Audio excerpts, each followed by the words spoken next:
That's One of My Favorites podcast, a movie musical podcast where we look at different movie musicals and discuss what we like, what we don't like, and beyond. I am Samara. And I'm Emily.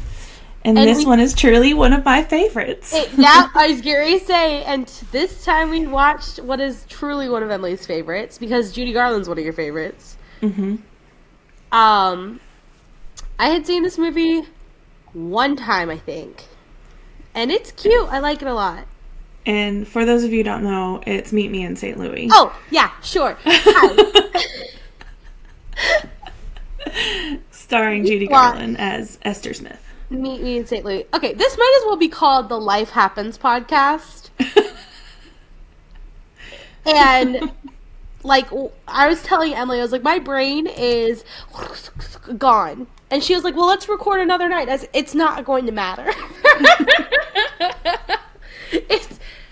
It's truly not. Lots of life has happened. Lots of changes and moving parts in my life, at least. And you said your life as well. Which is why we kind of disappear. We disappear in between podcasts a lot. We're still here. We're still watching stuff. Mm-hmm. Just genuinely life happens. Yeah, we're still communicating with each other. Yes. Almost daily. Work, child, family, it happens. It happens. I know we say it every time at the beginning, but truly, we ought to change the name to Life Happens Podcast featuring movies. The movie musical podcast. Yes, we watched Meet Me in St. Louis. We watched Meet Me in St. Louis starring Judy Garland, 1944. Mm-hmm. And it was the top grossing movie from 1944. It was like one of the top grossing movies from MGM Studios altogether. Ever. Except for Gone with the Wind. Which is my favorite ever. Which, yeah, obviously we're not... I knew you would like that note. About that. But it's still my favorite. Yes. Scarlett looks like Rhett Butler, except for he doesn't. As a callback to the last episode. Yes, if you haven't watched that, go watch it, because we have things to say. About name. Mm-hmm. Oh my goodness. Name. Anyways. So, this movie is set in the start of the summer of 1903 in St. Louis, Missouri. What? Okay, time out really quick, just from the very jump. Okay, so first of all, Amazon has this as 13 plus. Did you watch it on Amazon, or do you have it on DVD? Amazon. I have it on DVD, but I also watched it on Amazon. Okay, did you notice when you turned it on in the corner, it was like 13 plus, and it was like for smoking and sexual context or what is the word? Sexual content. I don't know what the right word is. For Meet Me in St. Louis? Yes. I was floored because I went to turn it on with Ruby, and I was like, do I not? Like, wait a second. No, she totally can watch it. I mean, for why? For sex, sexual content, and for smoking. Where? I don't know. Well, I know that the grandpa smokes a pipe. Well, but the sexual content goes to, like, kissing. I don't know what to tell you. Beef with Amazon. It says 13 plus in the corner when you turn it on. Well, I totally broke that rule long I was definitely not 13. No, I've watched this when I was young almost every Christmas with my mom. So that was my second point that I was going to ask about or talk to you about as the connoisseur of Meet Me in St. Louis.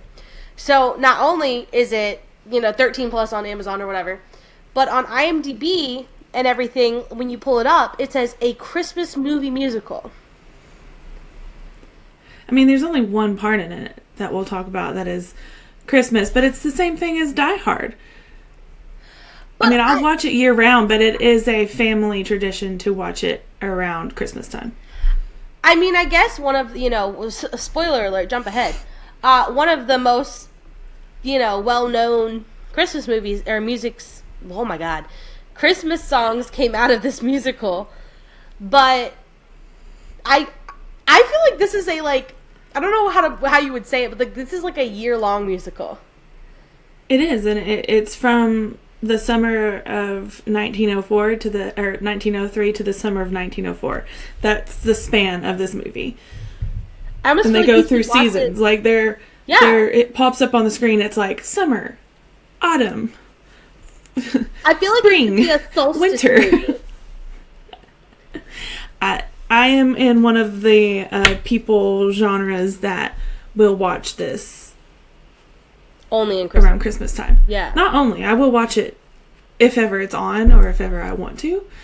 But Christmas, it doesn't feel like Christmas unless my mom and I sit down and watch Meet Me in St. Louis.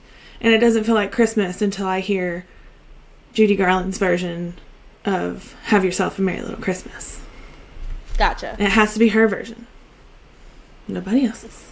I think I'm going to start watching it on the solstice. Every solstice, I'll just watch it. You might as well just start watching it every time the season changes. That's what I'm saying. On summer solstice, I'm watching it. On winter solstice, I'm watching it. On spring solstice, I'm watching it. Well, you almost got spring solstice watching it because we watched it not far after it. That's true. I was this close. Missed it by that much. That much. Anyways, this movie is set in 1903 and at the start of summer. Like we've said, it's a whole year long. Yes. It's the studio from MGM. It was directed by Vincent Minnelli. How's that name sound familiar? Well, not long after this movie, actually this is the movie that Judy Garland and Vincent Minnelli fell in love. And it's actually one of Liza Minnelli's favorite movies because of that. He was 41. She was 21. This is one of Judy Garland's many, many marriages over the years. Poor Judy. Yeah, so obviously Judy Garland has had a rough life, tough life. Many terrible things happened to her. And apparently this was filmed in, peak mid-season of that. Mm-hmm. Her co-star, who played Rose... Lucille Brenner? Lucille Brenner said that she was a terror to work with. She was always late. She was always short-tempered and everything like that. And when it later came out what was happening to her, she realized that she had been recording basically all night and then coming to the studio, ups and downs, and she felt really bad about the way that she had perceived everything. What's funny is Judy Garland didn't like Lucille Brenner and actually tried to get her fired. Well, I mean, clearly there were some issues there. They look like sisters. And people say that their chemistry on set as sisters is super believable too. Yeah. The camaraderie between them and even the younger sisters, with Margaret O'Brien as Tootie. Mm-hmm. And then, what's the other sister's name? Agnes? Yes, Agnes, thank you. Yeah. I thought that I truly Googled every version of Are They Related that I could. Secret name, are they cousins, stage name versus real name. I did find one article that said that multiple of them were siblings, but then when I looked at all their names, they were not the same, last names or surnames, and I was like, I think you are wrong. I think you are not correct. But I truly thought Lucille and Judy looked like siblings. They looked shockingly similar. And then they, like you said, they kind of seemed like an actual family to me. The way that they all interacted with each other and participated with each other, I was like, this is a very, almost shameless level chemistry of family.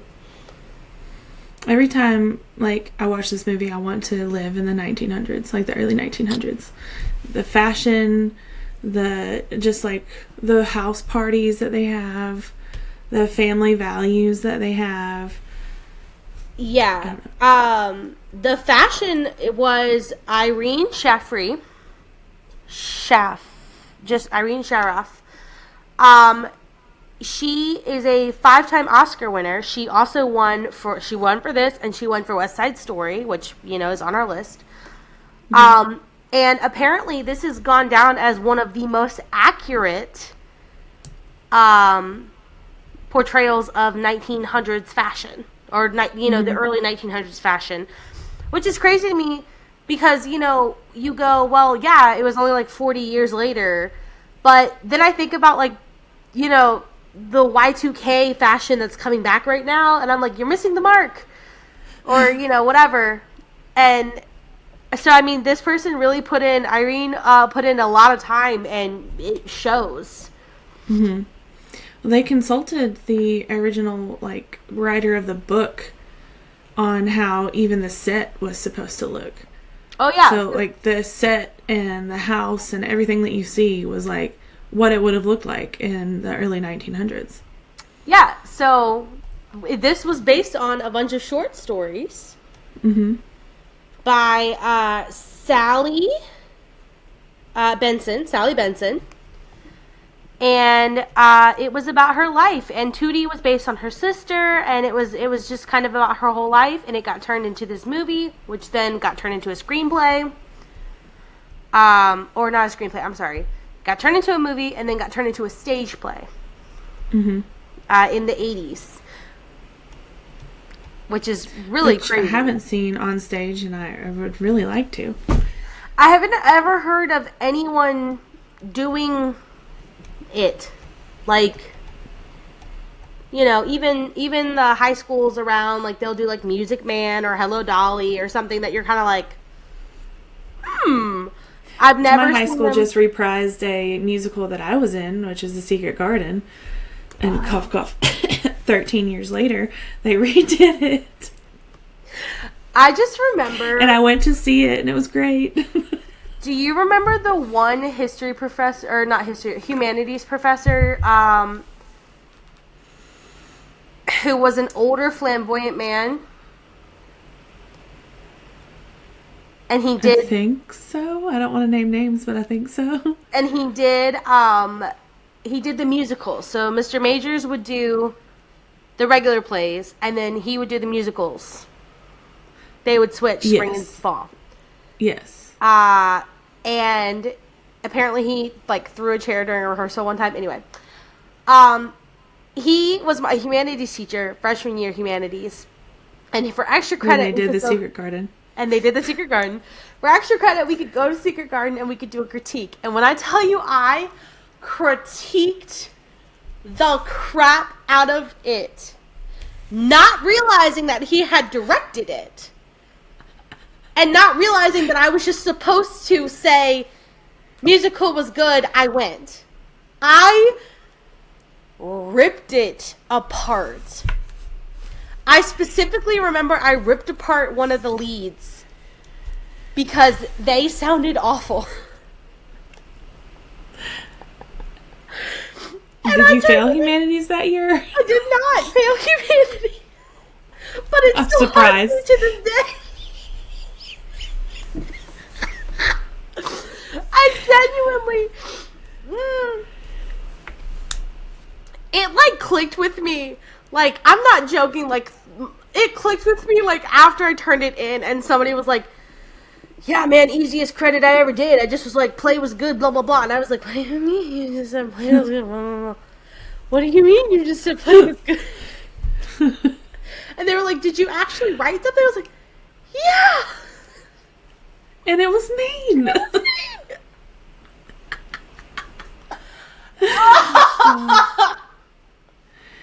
Oopsie. Anyway, sorry. I don't think I've ever told you that. No, that's funny. Because it was really weird. My senior year of high school, we did that show. Come to Milligan. They did that show. And then who were you in Secret Garden? I was a ghost and the understudy for Rose, which is the mom. Not Lily, but Mary's mom. And a housekeeper for like a brief second. So mainly just background, which is fine, which I'm totally fine with. That I had never heard of that musical before. I hadn't either. I think it's on our list too, and I fell in love with it because of that. But anyways, I just remember back to Meet Me in St. Louis. We have to save this content for when we actually get the Secret Garden. Okay. You never heard anything. Where's the Men in Black clicker? Click. All right. Resume. If I could find a flash. Whoa. Anyways. Meet Me in St. Louis, summer of 1903. Yes. 17-year-old Esther Smith has infatuated by her neighbor. Yeah, which Judy Garland plays Esther Smith, and at the time she was 21, and Esther, obviously, like you said, is 17, and she was furious at having to play a 17-year-old. She did not want to play a 17-year-old anymore. She was sick. She felt like she was being typecasted as the girl next door. She was super sick of being a juvenile. Like, she didn't want to do that anymore. And, of course, Vincent Minnelli convinced her that this was going to be probably her greatest role ever. And then she came to love the movie and regarded it as her favorite role that she had ever done. Mm-hmm. And this is probably, other than Wizard of Oz, one of my favorite movies that she's in. I'm going to be completely honest with you, and this might, cause me to, like, burn in movie theater hell. These are the only two Judy Garland things I've ever seen. She is in Pirates of Penzance. Nope. Which I made Sierra watch. And she fell in love with it. And I was like, good. Easter Parade. You know that one. That was our first show. Oh, shoot. You're right. So, wait a minute. You know more. She was in... I barely remember Easter Parade. Like... that movie. Now I'm gonna have to look it up because she's in so many things that I can't even like rattle off for you. A Star Is Born. So hang on. I'm gonna start at the very beginning. Down.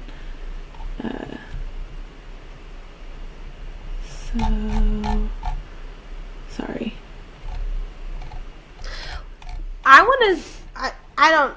It doesn't necessarily matter how many. I mean, I know she was in a lot of movies younger when he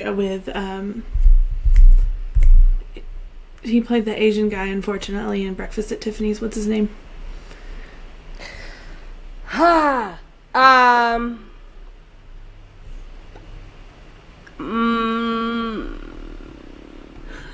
We're horrible. Mickey Rooney. Mickey Rooney.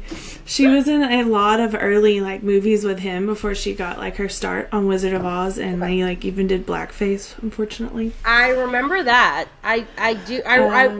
No, I'm thinking of So it's not the Pirate of Penzance, it's the Pirate. White Christmas. No. Holiday Inn. See? They're the same movie. Moving on. They're very close.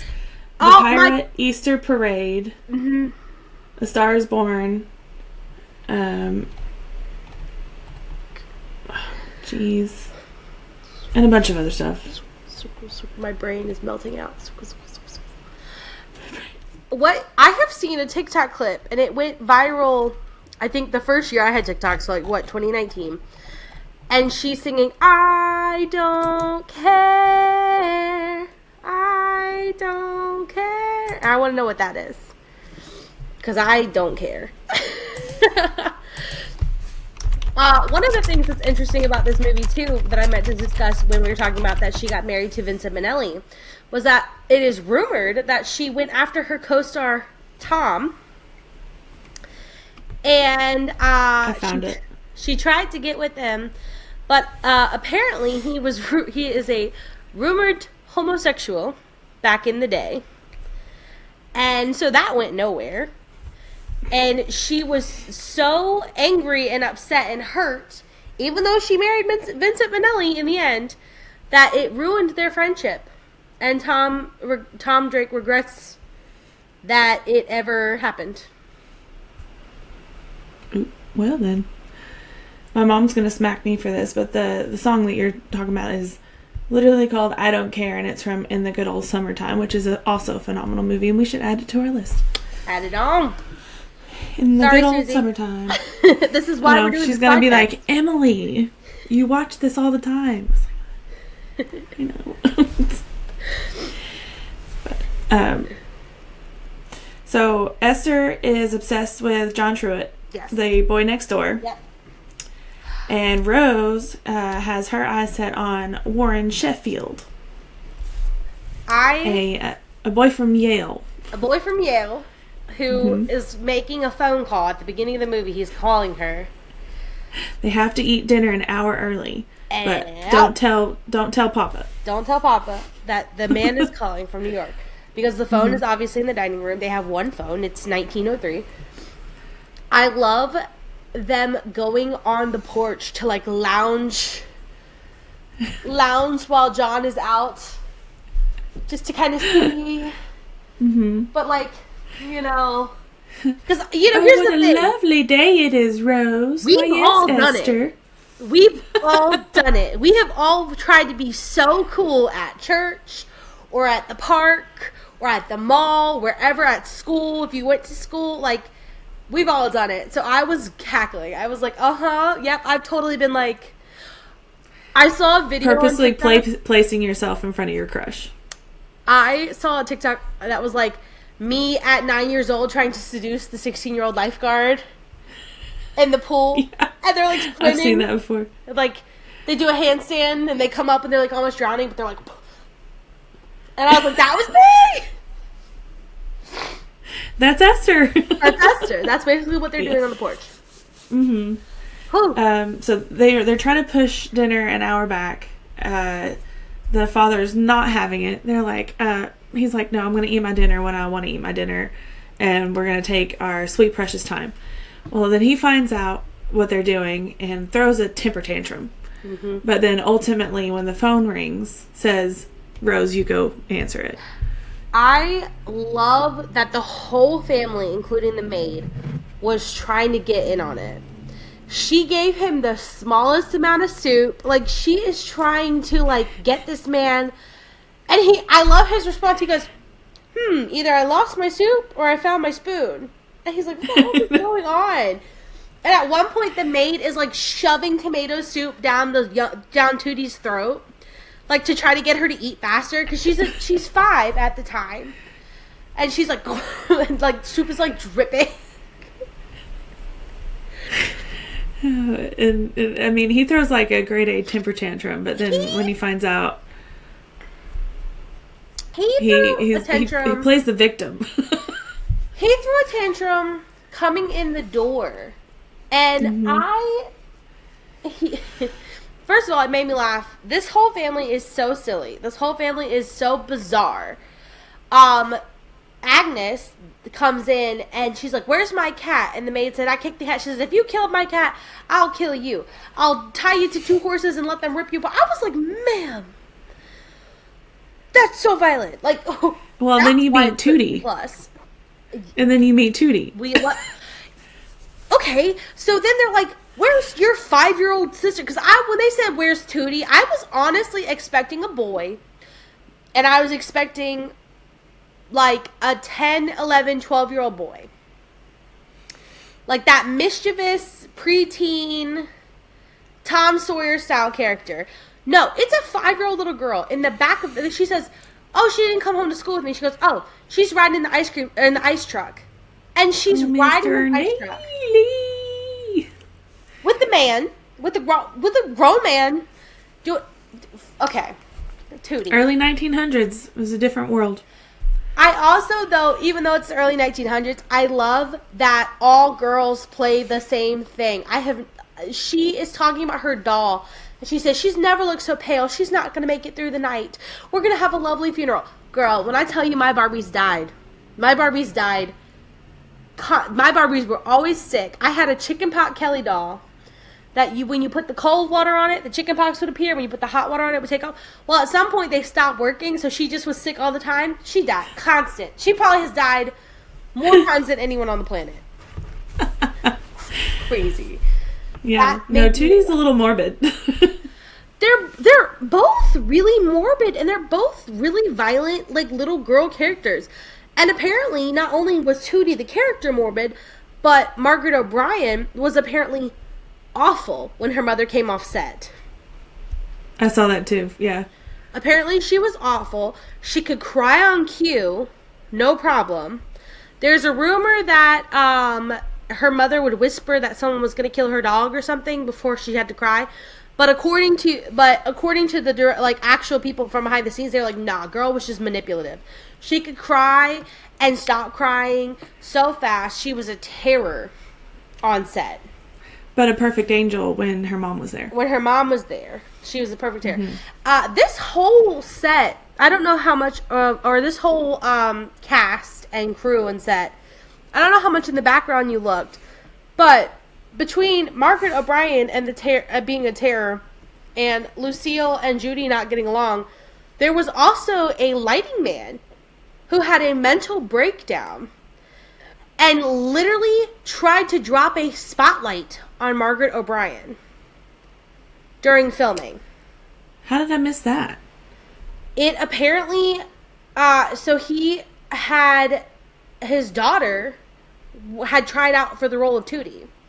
Because, he has some sort of in with the, with the casting. And back in the day, you could bring... So his daughter had tried out for Tootie. She was passed over for Margaret O'Brien. And he took that so to heart that he tried to drop a heavy spotlight on her and ended up being later admitted into hospital for mental illness. My goodness. Due to those actions. But yeah, this is one of the greatest movies ever made. Like, sure. Oops. Oh, well, and Margaret O'Brien, like, freaking, they made a special award as a child actor for her because of her role in this. She was phenomenal, but I mean, apparently her and Tootie were, like, kind of the same. So. Yeah. She didn't really have to act because that's all she was. But so Rose gets her phone call, yes. And this whole scene always cracks me up because they're absolutely yelling into the receivers. And it's so awkward. I just want to know if that's what actually had to happen. I'm sure it did because you almost would. I guess they didn't have the receiver that there's like nowadays where you basically can whisper and hear somebody. Yeah. That they were both yelling. They were both, can you hear me? Oh yeah, I can hear you just fine. It's like you're in the next room. Yeah, but it's like you're in the next room. That made me crack up. Yeah. And they're all thinking that he's going to propose, and he's just like, why? Don't tell anybody that I called you. Yeah. And that made her mad. So she's like, fine, you do that little thing. Oh, yeah, she says, oh, I have an engagement. Here comes Joe. And then they're like, hey, Joe. Like, in the back of, like, her Grandpa says, hey, Joe. Her family's like, oh, Joe's here? Hi, I'm Joe. Like, they're there for each other. Right. And I love Grandpa because he's the one that's like, oh, hey, Joe. Yeah. Grandpa, man, he is one eclectic man. I love him so much. His hat collection made me laugh. Mm-hmm. Because when we first meet him, he's like, he's got like a Shriner's hat on. Or something. But, so, the phone call didn't go as expected. So, dinner, they, wait, where am I at? Now they're talking about a farewell party for their brother Lon, who is going away to Princeton. He's going to Princeton.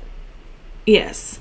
And Esther is dropping hints that somebody needs to invite John Truitt. So they do. And they end up having this party. John comes over. She hides his hat in the house so that he has to stay behind and help her turn off all the lights. But let's talk about this party. They have a ton of friends. They have a ton of friends. I didn't see the parents, though. Like, I feel like it was just Rose and Esther and Lon's friends. Because, I mean, it was his going away party. Yeah, I think either the parents were there and just not participating, or they went out. My favorite outfit is in this scene. It is... I'll send you her picture now so you can see her. This orange gown in the background is my favorite. I love it so much. It's orange and teal. Mm-hmm. That's my favorite dress. I don't care. It's my favorite. I would wear that every day. I don't understand. Yeah, why am I wearing sweatpants? Why am I wearing t-shirts? And why, if I put on a dress like that, are people going to ridicule me and laugh at me when I go outside? Because that is beautiful, and I want to wear it. Yeah, we've talked about this before. Yeah. Like, we wish we could wear old, like, beautiful dresses and gowns. Like, not like we're forced to. We want to. Because they're beautiful pieces of art. They're beautiful pieces of art. It's way easier to maintain, in my opinion, because you just put on one outfit and then you're out the door. Mm-hmm. And, like, voila. This is too much. It's too much. We get to see a little bit of Tootie and Agnes being mischievous and looking in on the party. Oh, yeah, there's mice in the house. This is what John said. And they're like, well, you're being too loud, which they were. I mean, who's going to sleep in that house? So they do a little dance together, much to Esther's chagrin. Like, she doesn't really want to. And she's like, okay, fine. One song and then back to bed. Yeah, so they do a cakewalk. Mm-hmm. Which I did not know what a cakewalk was until this movie. And it was typically done by slaves. It was brought into... it was brought into African American culture, and then it was brought into vaudeville, and then it transferred over to obviously Judy Garland and other people like that. But it was a prize walk, and the slaves would walk around, or African Americans would walk around, and at the end, if they won, they would get a cake.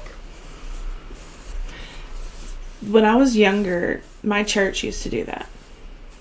Really? They would have like numbers on the floor, and they would play music, and if you landed on a number, whatever number you got, it coincided with a cake with that number. And then if somebody landed on it, they would take that number away because you won that cake.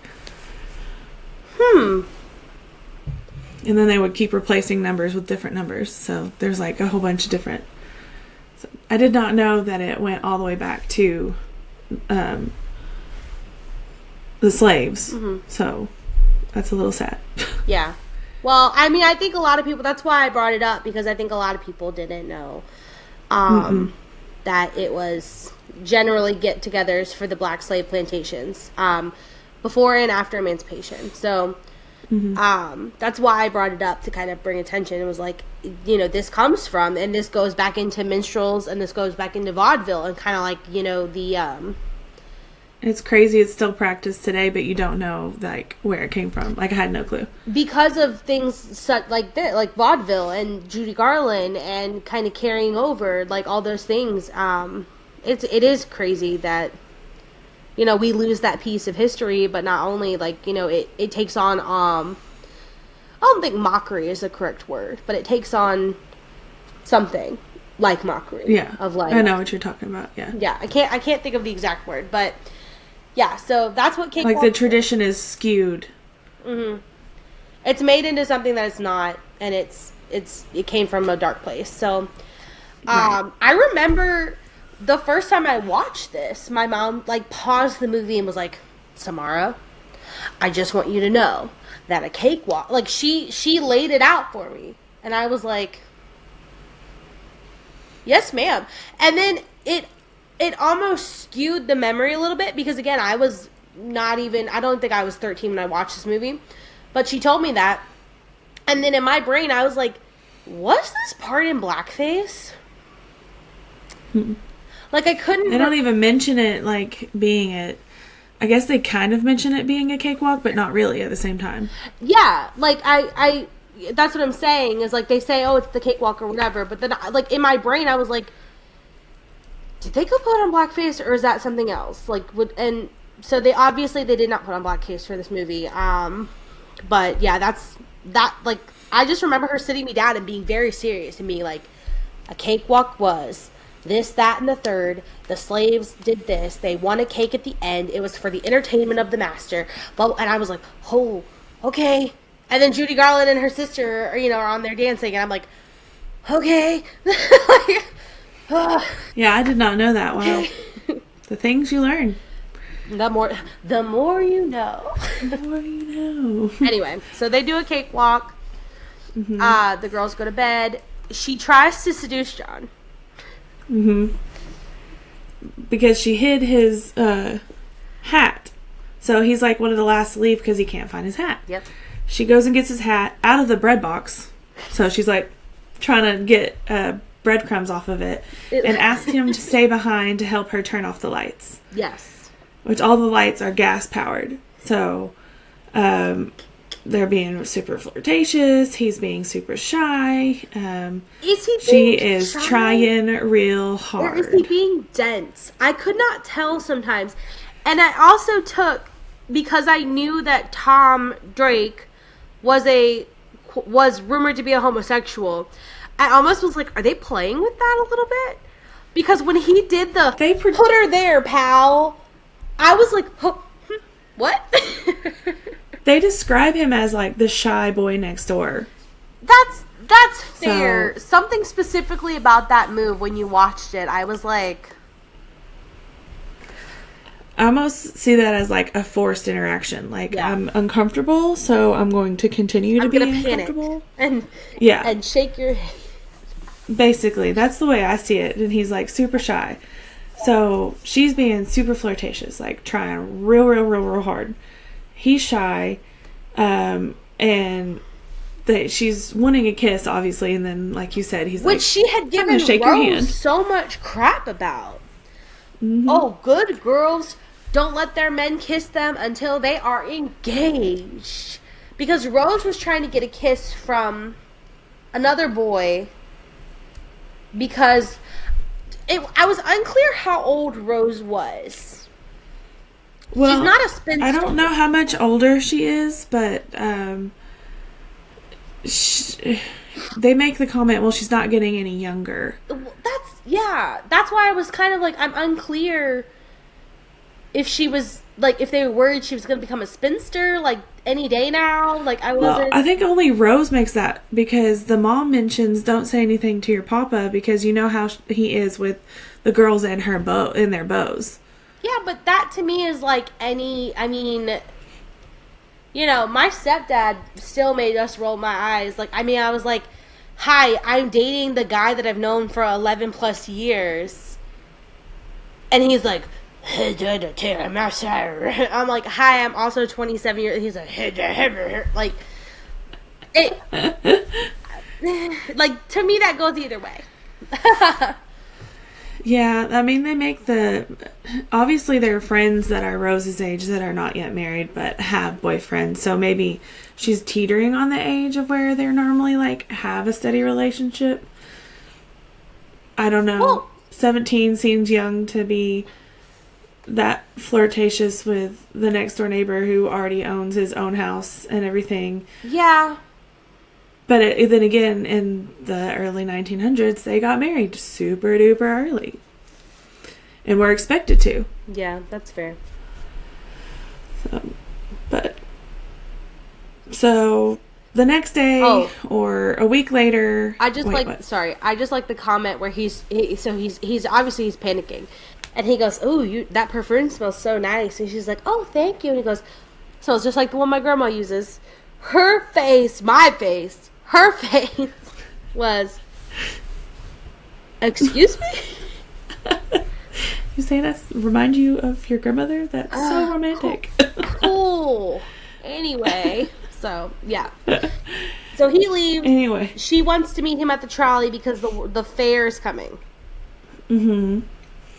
They are going to preview where the fair is going to be, which, as of right now, it's a swamp and a construction area in the Louisiana Purchase. So she's waiting at the trolley, and one of my favorite songs from this movie comes on, which is the trolley song, which she famously sang in one take. Yeah, she famously sang it in one take. Also, there was one background dancer or background singer whose rent was clearly due. Because I heard her hardcore, yeah, above everyone, and she didn't sound bad. It wasn't like she was off or whatever. Like, she just was so loud, and it made my heart happy, because that's the note that I always get at worship band is like, well, we had to turn Samara down, but otherwise we're good. Like, so I was like, there I am. I see you, girl. Like, I hear you, ma'am. Turn her down just a smidge. But yeah, I could hear her flawlessly. Judy executed it great. In one take. That song will forever live in my head for hours or days after hearing it. But I'm okay with that. I don't know why, but ever since I was little, one of my favorite lines was, he asked if I had stepped upon your feet. Just the way she says it. I don't know, again, like, you try not to, we know what we know now, and we didn't know what we knew then. She looked tired during the trolley song. I think she executed it phenomenally. I think she's a phenomenal singer, like, whatever. But I felt like at one point her mask slipped a little bit, and I was like, I see that you are tired. Okay. They probably were okay with that because she was stressing that John wasn't on the trolley yet. Yeah. So they were probably like, oh, she's in character. Yeah. Which we all know that was not. That's not the case. No. But John does make the trolley. Mm-hmm. He jumps on last minute. She keeps singing. They're all around her, singing with her. Like, you can see them messing with her, be like, hey, your crush John, he just got on here. I know. They all, look at her at the end, and they're just staring at them. And I'm like, ugh. Oh, no. Well, and then Judy's Esther is super awkward. She's like, panic. Yeah. but oh God, he's actually here. What do I do now? Supposedly after the trolley song, there was supposed to be another song. Well, there's a cut scene because he says something at the end of the movie, where it's just them at the construction area, and it's the swamp, and they're by themselves. But I don't know that there's another song. There's a scene that they cut. There was supposed to be a song right after the trolley song called Boys and Girls Like You and Me. It was originally written for Oklahoma, but it got cut from Oklahoma. And then they were going to use it for Meet Me in St. Louis.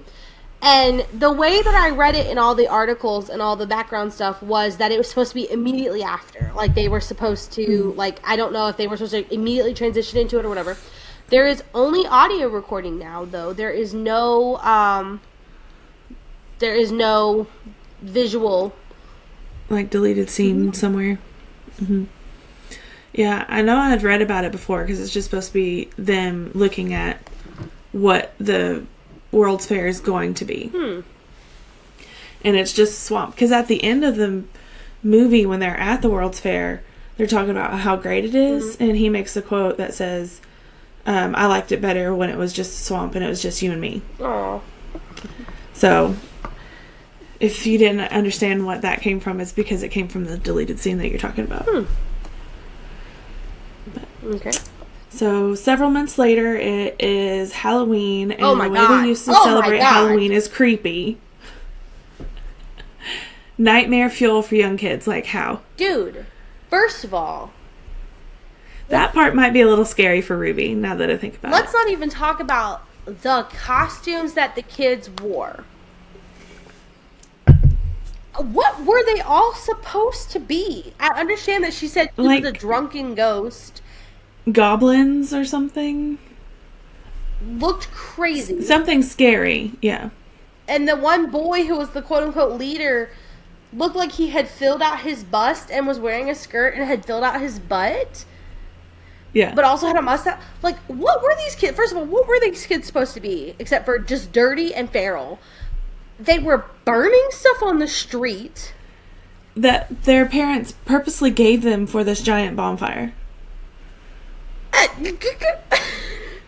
Throwing flour in people's faces. Like, no candy to be seen. Yeah. You kill the adults by throwing flour in their face. By throwing flour in their face. Everybody's okay with this. Everybody's aware of this. Everybody knows this is happening. And I am just losing my mind. It's crazy.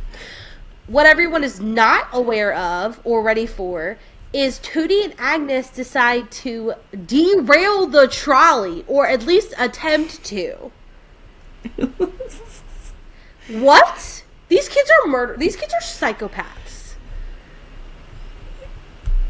Yeah. Well, I'm just trying to, they put a dead fake body on the tracks as to derail one of the trolleys. Yep. And we're successful. Yep. So John sees them and thinks that they're going to get hit. And Agnes and the police are coming. And Tootie think, and he's trying to hide them from the police, which we don't know, but because Tootie and Agnes are like, he attacked her, she fell and hit her, busted her lip. That's the thing. They do know when they're acting. Tootie comes in, or they hear Tootie scream. And this threw me for a loop. It took me a long time. Like, I had to, rewatch it with subtitles to be like, what actually happened? So, Rose and Esther are walking inside from wherever they were. They hear... To get ice cream. Oh. They were getting ice cream. Getting ice cream. They hear a scream. They instantly know it's Tootie, which is a real thing. It happens. When I broke my leg, I was on one side of Bug Island. My dad was on the other. He knew it was me. He got on a bike and he took off. It happens. So... They run. Esther takes off running. Rose takes off running to the family. The family all hears her. They're coming running. Esther comes up picking her up, and she's like, he tried to kill me. He tried to kill me. And they're like, oh my gosh, what happened? Who? And she says, John. And they're like, what? John? And she's like, John would never. He, not my sister, not a girl, never. And then they call the doctor, and the doctor's like, what do you have in your hand? And then he peels open her hand, and it's all the hair. And he's like, she struggled for her life. Mm-hmm. He tried to, and so then Esther runs and attacks John. John's like, what's happening? She bites him. She chucked him right in the... clocked him. She punches him in the face. She bites him. She comes back, and Tootie is all... I don't know if she's doped up or just happy because she's getting all this attention. She's wearing her sister's nightgown. She's in someone's bed. It's because she's getting the attention. She's getting ice cream and cake. John tried to beat her. Well, Agnes runs in and is like, oh my gosh, Tootie, you should have seen it. They were going crazy. Everyone was so scared. Ha ha ha. They're cracking up. They're laughing so hard about how they had derailed the train. And she's like, what are you talking about? And then Tootie's like, well, John was trying to hide us from the police. And then, so they knew that he was trying to hide them from the police. So why did she come in and say he attacked her? Because she wanted the attention. She's a little brat. It makes no sense. It makes no sense. And then... I guarantee it's because she didn't want to tell the truth because she knew she would get in trouble. Here's the thing. Esther is mad for 2 seconds, and then they all start laughing at how scared everyone on the trolley was. Everyone starts laughing. Rose starts laughing. Esther starts laughing. They're all laughing at the situation at that point. This whole family... And then it dawns on her that she just assaulted John. Yeah, this whole family is... For no reason. Psychotic. Yeah. I don't understand. What cracked me up is when she goes back over there and he greets her with a chair in front of him, like... But he's also... Please don't punch me again. Get away. He asked for no explanation. None. And she's like, did I do that to you? He goes like, yeah, you did that. And you did this. And, you know, and he's... What? No. This is so bizarre. Bizarre. Sorry. Bizarre. Yeah, in my notes it says, accuses him of being a bully and then beats and bites him. Yeah, that too. I abhor, and I hate, and I despise bullies. Me. Oh, chomp. Chomp. So she apologizes for him. Of course, John's like, I forgive you. They flirt. Whatever. Lon returns home. They kiss. She apologizes, and they kiss. They do kiss, don't they? He kisses her. He's like, oh, I've You've never assaulted me, but attracted. let me kiss you. Mwah. What? No. Oh Sorry. my gosh. That's okay. It's romantic, Samara. Get over it. Yeah, fighting and biting and kicking and screaming is romantic. So, anyways, Lon returns home, and the dad, Alonzo, right? What? Mr. Smith? Yes. I forget. His name is Alonzo. I think so. Alonzo. He announces that his firm, because he's a lawyer, is transferring him to New York. Oops. And that he is getting a promotion and that him and the whole family are going to move right after Christmas. And let's just say they are not happy. No. But here's the thing. Isn't the one guy in Yale? Isn't the one guy in New York? Warren? Yeah. So, like, at least Rose should be happy, right? And I feel like they kind of make that comment, but, like, they're like, this house is here. My friends are here. Yeah. That's hard. And then Tootie is like, I've got to go unbury all of my dolls in the backyard because they're coming with me. Call 911. Call the police and take her away. If Ruby starts burying Barbies or dolls in the backyard, Ruby is out. I've seen. Well, you know what's funny is the grandfather totally like went into it because he gave her one of the cigar boxes to bury her dolls in. No. She's upset. I will set her free. Bye. Here's a sandwich. You're on your own. By the family. Kids are terrifying. They're already terrifying enough. They already scream for no reason in the middle of the night, and then you go in and they're like, "Get out!" Me? You? I've seen videos of people being like, "This friend I was talking to, what friend? The one over there." I'm sorry. Again, if Ruby says something like that, Ruby is out the door. Goodbye. So long. Farewell. Goodbye. Can't do it. Not me, Jesus. Father, Son, Is that Holy from Out of the Spirit. Box? Yeah. Out of the box. Sorry, you just unlocked like a core memory. Yeah, no, I've seen videos of that and have been like, one, the child is gone, two, I'm saging the heck out of my house. I'm burning the house down. Are you kidding? Throwing holy water. Salt and holy everywhere. water and fire. Anyway. Fire. Anyways. So Tootie's distraught. Yes. Several weeks later, we come on Christmas. Have yours. Rose is upset because Warren has invited somebody else, Lucille Ballard, to the Christmas party. The whole family's upset because this is their last Christmas there. So all the Christmas party is basically their farewell party too. Yeah. Tootie is still distraught. As she should and goes and absolutely like destroys the really hard family snowmen that they had put together in the front or backyard. Let's go back to Lucille and the plot against Lucille, though. So is that before or after she sings? That was honestly, before. That's because she... So the Christmas party's before? Yeah, the Christmas party's before that. Okay.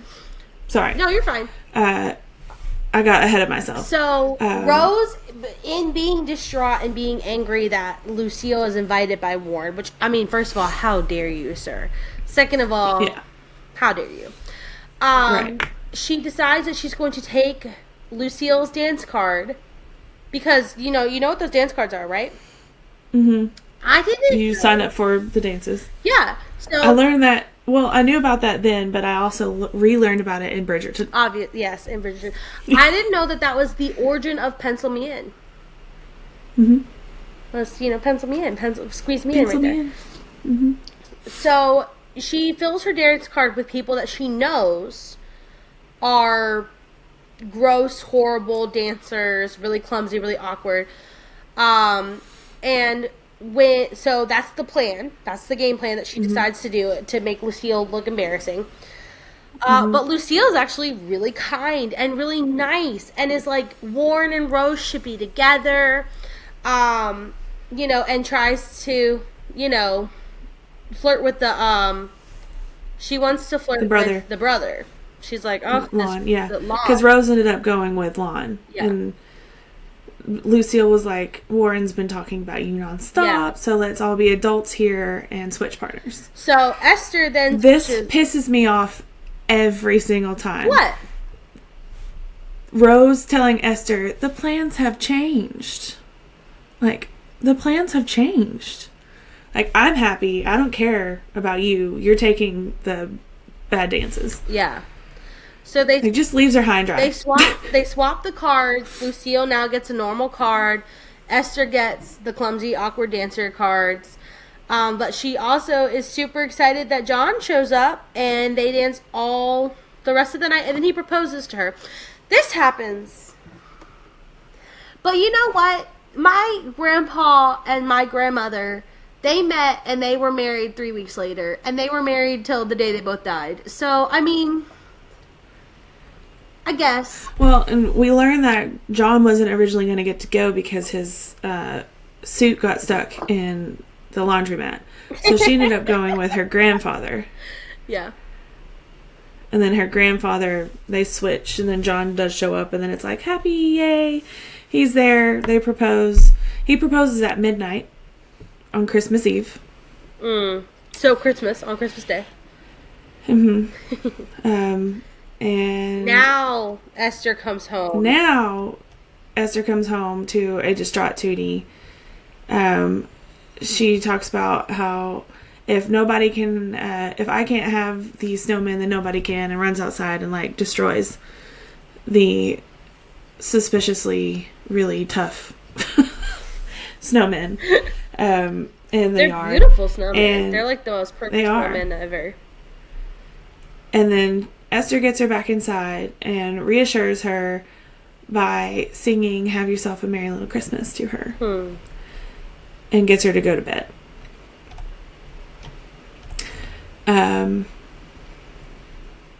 The dad is watching. Yes. And the dad decides, you know what? I don't need all this stuff. We'll just stay here. No problem. No problem. We're not going to New York. We're staying right here in St. Louis because this is where it's happening, and if my firm's not okay with it, then tough. Yep. So he decides that he's not going to uproot them, which, like, huzzah, but also, like, dude. And then it becomes the World Fair.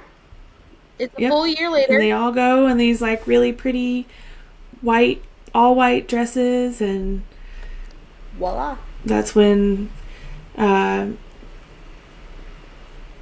he says the line that it's great, but I liked it better when it was just a swamp and us two. And I guess we feel like maybe they end up getting married, and Rose is with Warren, and Lon is with Lucille, and Sure. we're happy-go-lucky, and everybody starts singing "Meet Me in St. Louis," which is they've been singing the entire time. Yeah, to the detriment of the father. yeah. The father's like, stop singing this song. Stop that racket. Enough. A few facts about this movie. Is it has a 100% rating on Rotten Tomato, as it should. Very nice. The Judy Garland, like we said, recorded the Trolley song in a single take. Margaret O'Brien, who played Tootie, was awarded a special Oscar for Best Child Actor. In Have Yourself a Merry Little Christmas... Sorry. No, I was going to ask, didn't they replace it to just actress or actor in a, like, didn't Haley Steinfeld, like, she won an Oscar and it was just Oscar? Like, I don't know. Haley You'd have to look that Steinfeld. up. I just feel like that might have been, like, the first child actor to win an Oscar, so it wasn't even, it like, wasn't the first. a category. Oh, yeah. So Haley Steinfeld, they took out child. And so Haley Steinfeld in 2011 won Best Supporting Actress. Okay. For youngest child to win an Oscar was Tatum O'Neal in 1974 for Best Supporting Actress in performance of Paper Moon. I did know that, Tatum O'Neal.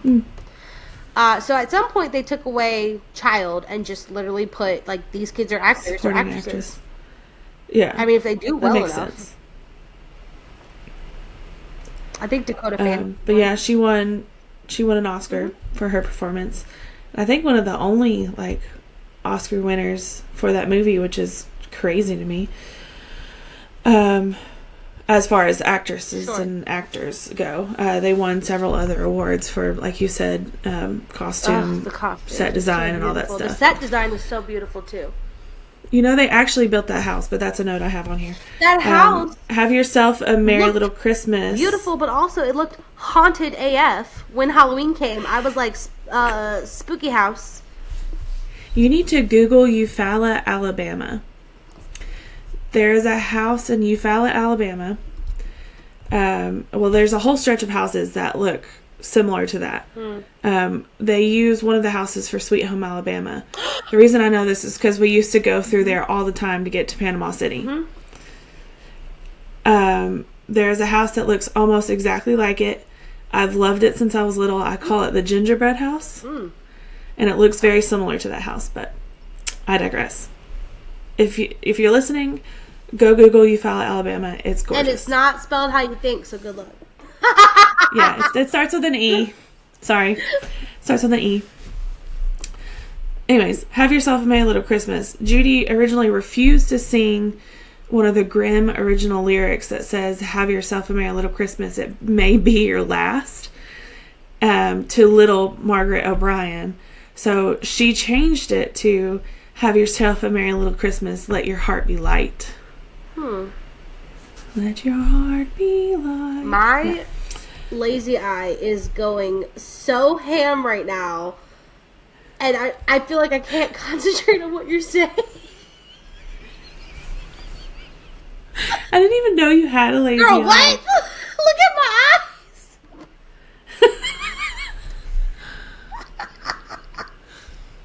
It's not super prominent. It looks like you're doing this. No. It's not prominent, so don't worry about it. I'm sorry. I wouldn't sing that to a It is child. currently 10:15 at night, I wouldn't people. sing that Okay. to a child either. It may be your last. You're only 5. So she changed it. Look. And they kept it. I mean, yeah. Vincent Minnelli and Judy Garland met on set and were married and living together not soon after. Ooh. I mean, yay, Liza. And then Garland claimed that she married him because she felt extremely beautiful during that's sad. film. I feel bad now. Yeah. The Halloween scene outside of the Smith's house was primarily filmed at a low angle so that the movie's audience would experience the Halloween night as though they were looking through the eyes of a child. So when you're walking with Tootie, all of the horses are like massive because you're on the same angle as she is. I thought that was pretty cool. I did get a scary, ominous feeling. And, like, I know that was quote-unquote, like, the point. But, like, I genuinely did get, like, a discomfort. Like, I was like, did somebody... I remember not being fond of that scene when I was younger. Yeah. For many, this movie is considered an essential Christmas Eve viewing. Solstice. In the film, it begins at precisely 10:23 p.m. and the church bells toll at midnight on the Christmas Eve proposal to Esther coincides perfectly with the real-time stroke of midnight, thus allowing diehard fans to ring Christmas in Christmas morning with the characters in the film. So if you start the film at 10:22 on Christmas Eve, it'll hit midnight at the exact same time that he's proposing on Christmas Eve. I love it. Which I did not know that, so now I'm going to try it. Well, I mean, first of all, ain't nobody staying up till midnight. It's like... I'm still going to try it. Sure. And then if it works, I'll be like, okay, nighttime. The street in which the Smith house stood was specifically built for the movie, located in the MGM's vast back lot number 3, was known as the St. Louis Street. And all of the houses were used in various films and TV shows throughout the next 27 years until Lot 3 was demolished to make room for apartments and condominiums, which is sad. Boo! Boo capitalism! They used it even as far as into the late 1970s. The Smith house still looked the same as it did in 1944, minus the set dressings. Wow. So, that's pretty cool. The Trolley Song is ranked number 27, and Have Yourself a Merry Little Christmas is ranked number 72 by the American Film Institute as 100 Greatest Songs. Okay. Liza Minnelli points out often that her father visually framed her mother, Judy Garland, in the film using curtains, actual window frames, and flowers because he was enamored by her beauty. And that's the reason that Liza Minnelli's is one of her favorite films, because it's literally the movie her parents fell in love. But, It's sad, like you said, like Judy Garland said that's when she felt beautiful, and it's so sad to think about what they were doing to her and how they were treating her. Like, well, they ultimately killed her. I mean, it killed her, yeah. Well, remember, which is according awful. to the guy from RuPaul's Drag Race, he killed her. Jesus. Anyway.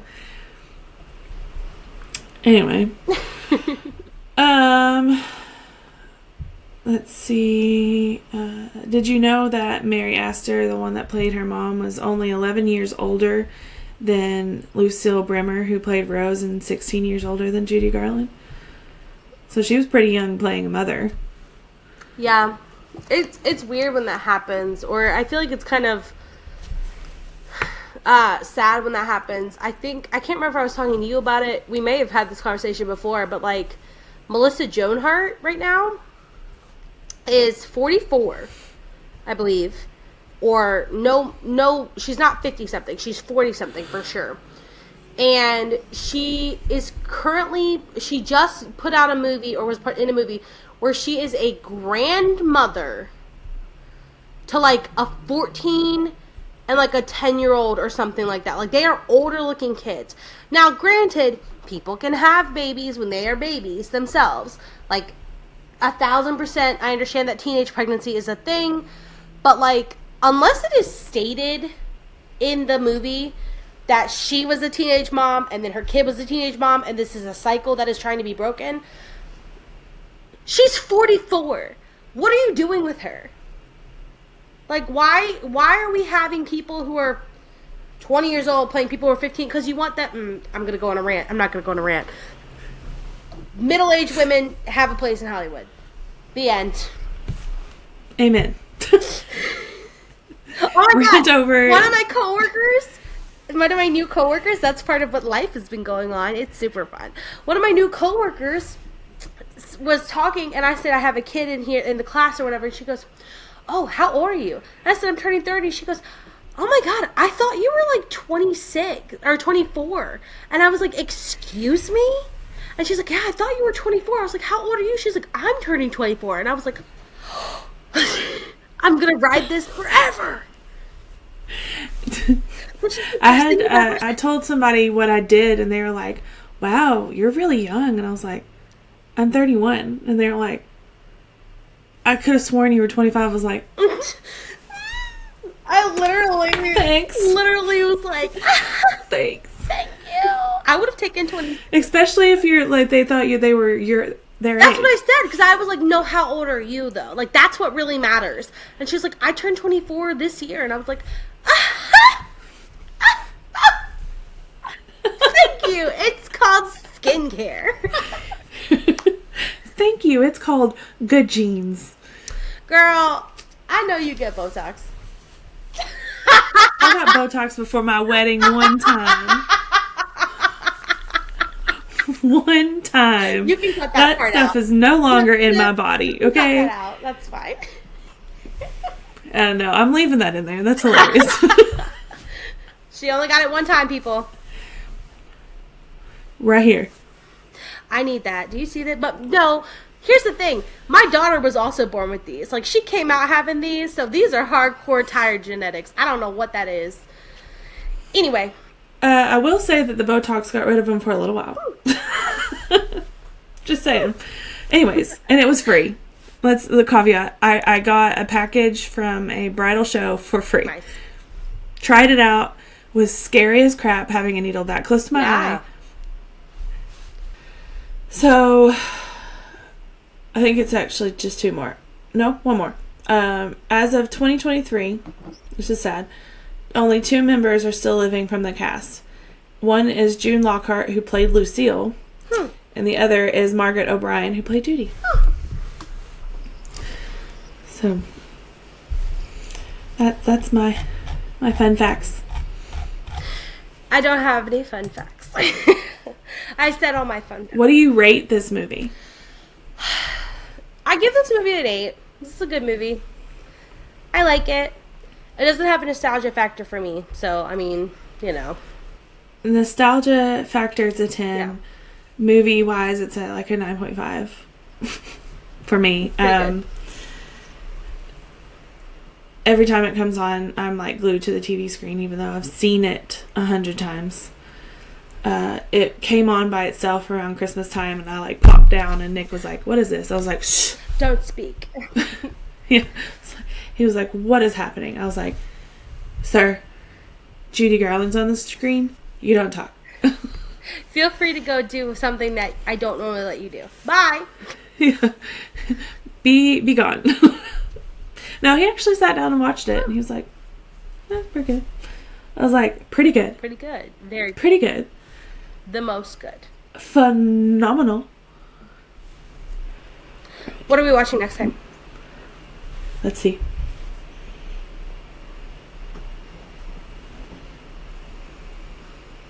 What is it? A Chorus Line? Okay. A Chorus Line. 1985? Yep. God, I hope I get it.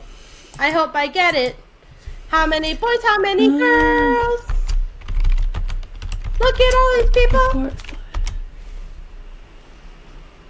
Where they count in 5, 6, 7, 8, and then they don't do a 5, 6, 7, 8. It's not 5, 6, 7, 8. I've obviously never seen this. You've heard it is. I've heard what you were just singing. Yeah. It stars Michael Douglas. Yeah, it does. And Terrence Mann and Michael Blevins. Michael Douglas is probably the only, like, well-known name in it. I'm honestly having to look up his name just to refresh who he... Oh, okay. Okay. Okay. Well. Okay. I'll tell you. I was going to tell you something, but we're going to do it on the podcast, so I'll tell you then. Save it. I hate that. We do that all the time. We'll start talking, and then we'll be like, wait, we have to press record. Well, thank you for joining us tonight. I know it was a little bit more hectic and chaotic than normal. Thanks for joining us on the Melting Brains podcast. On the Life Happens podcast. Just kidding. It's called That's One of My Faves. You can find us on Instagram at That's One of My Faves Pod. You can email us at oneofmyfaves@gmail.com. Follow us on Instagram. Email us if you have any comments or concerns. Follow us on Spotify and YouTube. We love you. We hope you have a wonderful... Thanks for joining us on this crazy life. Thanks for joining us. Au revoir. Did you just remind me of Friends? Oh, I did. I know. You're really gonna hate me there. Bye. Love you guys. Oh man, what a train wreck.